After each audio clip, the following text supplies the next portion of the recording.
Tell us why this isn't just a phone company.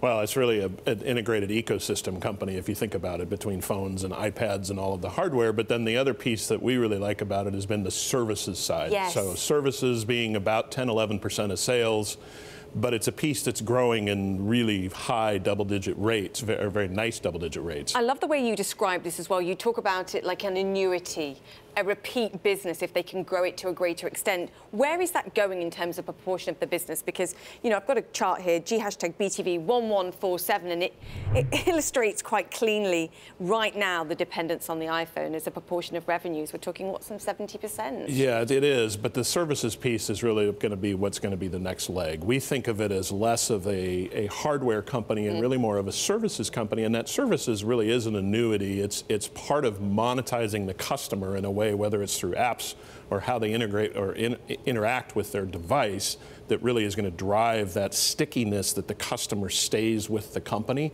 And then they have now all of that additional cash flow to plow back into R&D to enhance the ecosystem experience, to enhance the services experience, while still doing things like you just heard about with the education side, where they can do the right thing to show their products to a broader array of people. And every quarter when we report Apple earnings, we focus on services, not just the iPhones, but the services. And they're growing that services revenue quite fast, but from a small base. Are they gaining market share in that business in terms of services supplied over mobile devices? Are they gaining market share? They are competitive from a market share perspective. It varies in terms of quarter to quarter as to how much market share they're actually gaining. The reality is the entire segment is lifting through all of the activity, whether it's through Google and Android or Apple and its products. So there's opportunity for everybody, and you can see it every day as we all look at how we interact with our devices, that there's plenty of opportunity there. Talk about the broader tech space, because we've had all sorts of questions asked, in particular the last 2 weeks with the likes of Facebook, data. I mean, Apple, a voracious appetite for data collection as well.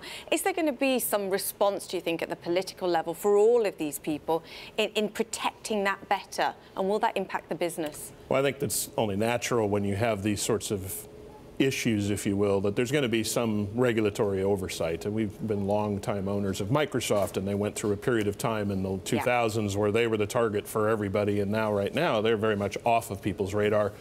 Google and Facebook are now currently on the radar for that sort of issue. Interestingly, the CEO of Apple, Tim Cook, called for data regulation over the weekend.